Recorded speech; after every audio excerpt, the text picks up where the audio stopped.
मैं शर्मिला फगेड़िया, आप देख रहे हैं खुशी बुटीक स्पेशल। आज के इस वीडियो में मैं आपको पोंचे में फोम लगाना बताऊंगी। तो मैंने देखो ये पोंचे के लिए ले लिया है कपड़ा और ये मैंने कर ली है फोम कटिंग। तो फोम आपको इस तरीके से कटिंग करके रखनी है। देखो ऐसे जैसे हमारा पोंचा होता है ठीक वैसे ही आपको फोम कटिंग करके रखनी होती है। और जितना आपको पोंचा बनाना है, जैसे कि आपने कली जोड़ के ये रखा हुआ होगा, तो उस हिसाब से आपको फोम, जैसे कली की कटिंग है तिरछी, सेम वैसे ही आपको बुकरम कटिंग करनी है। तो इस तरीके से आपको फोम कटिंग करके रखनी है और इसी तरीके से आपको कपड़ा कटिंग करके रखना है, ताकि पूरी ये जो सलवार है यहाँ से हम पोंचे की सिलाई लगाते हैं।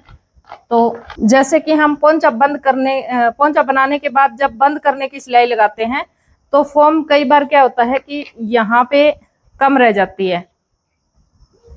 इस तरह से सीधी कटिंग होती है ना, तो यहाँ से कवर होती है लेकिन यहाँ से कम रह जाती है। तो आपको इस तरीके से फोम कटिंग करनी चाहिए, जैसे कि ये पूरा पोंचा कवर हो जाए फोम से।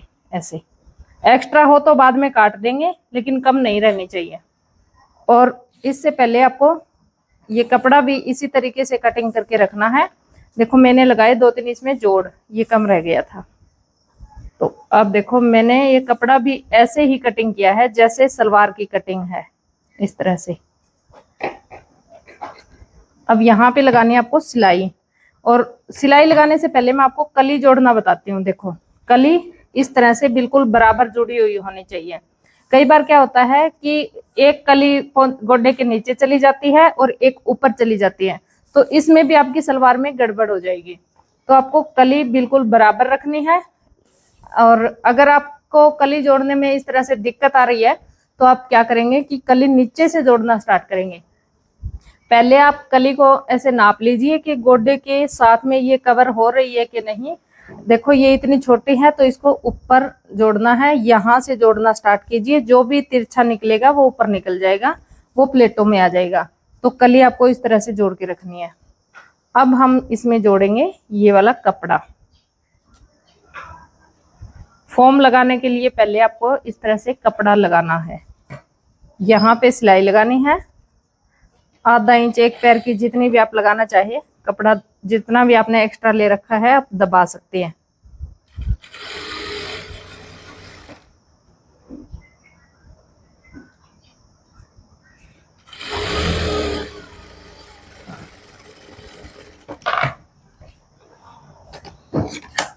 ये यहाँ से थोड़ा फालतू है, इसको हम ऐसे काट देंगे। अब देखो इस तरह से वी बन जाता है। अब इसको हम ऐसे पलट लेंगे, यहाँ पे एक सिलाई और लगा लेंगे।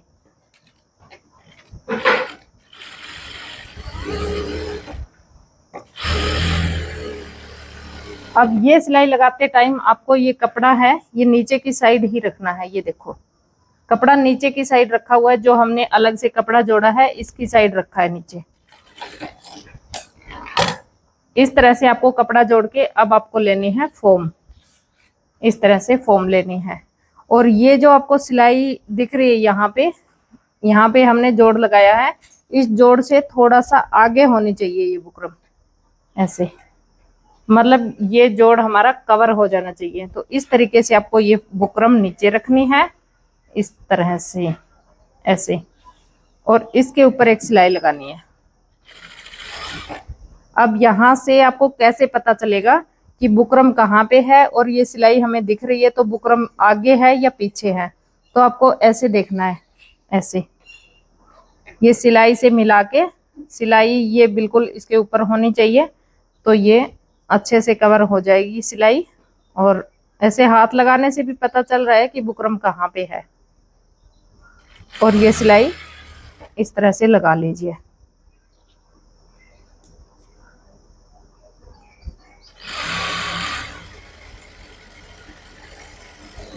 ऐसे कवर करेंगे तो ये देखो ये लगा दी मैंने, इसमें आ गई चैन। और ये देखो सिलाई नीचे रह गई है, यहाँ पे कोई सिलाई नहीं दिख रही है। तो अब आपको क्या करना है, ये एक्स्ट्रा कपड़ा बुकरम के ऊपर ऐसे मोड़ के यहाँ पे सिलाई लगा देनी है।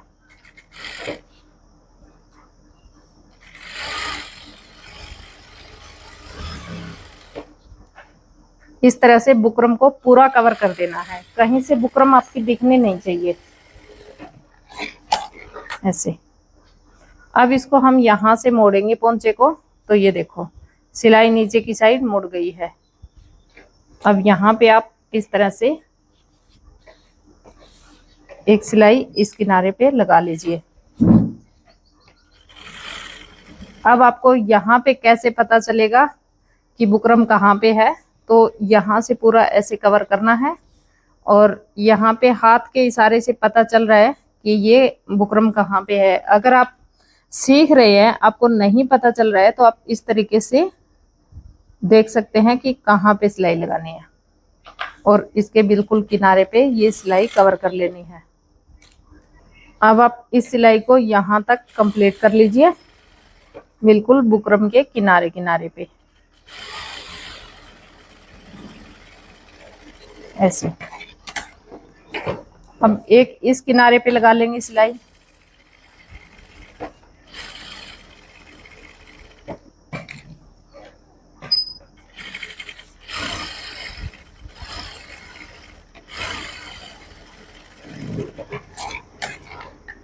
अब देखिए आपको क्या करना है, ये देखो इस तरह से मैंने ये देखो कहीं पे बुकरम नहीं दिख रही है।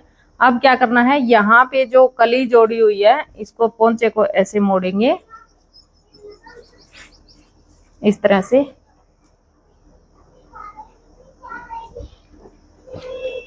अब आपको ये देखना है कि आपको पोंचा कितना बनाना है, तो यहाँ पे मुझे बनाना है 6.25 इंच का पोंचा।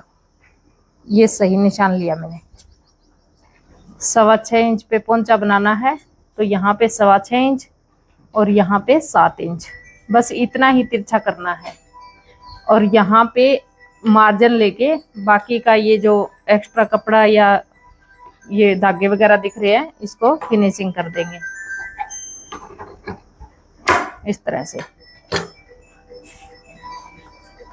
अब आप इसमें कोई भी डिजाइन बनाना चाहते हैं अपनी मर्जी से बना सकते हैं। तो इस तरह से आप अपनी सलवार में फोम लगा सकते हैं। देखो मैंने ये मतलब गोड्डे के साइड में कली कलियां जोड़ी है दोनों साइड और यहाँ पे बना दिया पोंचा। तो अब इसका आसन जोड़ना बाकी है। आसन के लिए मैंने छोटी कलियां कटिंग की है, तो मैं ये बाद में जोड़ूंगी। मैंने सोचा कि मैं पहले पोंचा बना लेती हूँ। अगर हम पूरी सलवार को सील के बाद में पोंचा बनाते हैं तो एक तो लंबाई की दिक्कत आती है, कम ज्यादा हो जाता है, और एक पूरी सलवार को घुमाना पड़ता है। जैसे सिलाई लगी हुई सलवार को घुमाएंगे तो इसमें बट वगैरह लग जाते हैं। तो आप इस तरह से पोंचा बना के और फिर इस तरह से आप अपनी सलवार की लंबाई कंप्लीट कीजिए कि आपको पोंचा कितना रखना, बेल्ट कितना रखना है और सलवार की लंबाई कितनी रखनी है। अगर आपकी इस तरह से गोड्डे की लंबाई ज्यादा है तो आप यहाँ से थोड़ा सा तिरछा कटिंग करके गोड्डे की लंबाई कम कर सकते हैं। तो इस तरह से आप अपनी सलवार में फोम जोड़ सकते हैं, लंबाई कंप्लीट कर सकते हैं। कलियां जोड़ने का तरीका मैंने बता दिया। आपकी सलवार की लंबाई भी ज्यादा नहीं होगी तो पोंचे पे भी नहीं गिरेगी। तो इस तरीके से आप अपनी सलवार बना सकते हैं। वीडियो पसंद आए तो लाइक कर दीजिए, चैनल पे नहीं आए तो चैनल को सब्सक्राइब जरूर से कर लीजिए। मैं मिलती हूँ आपसे अगले वीडियो।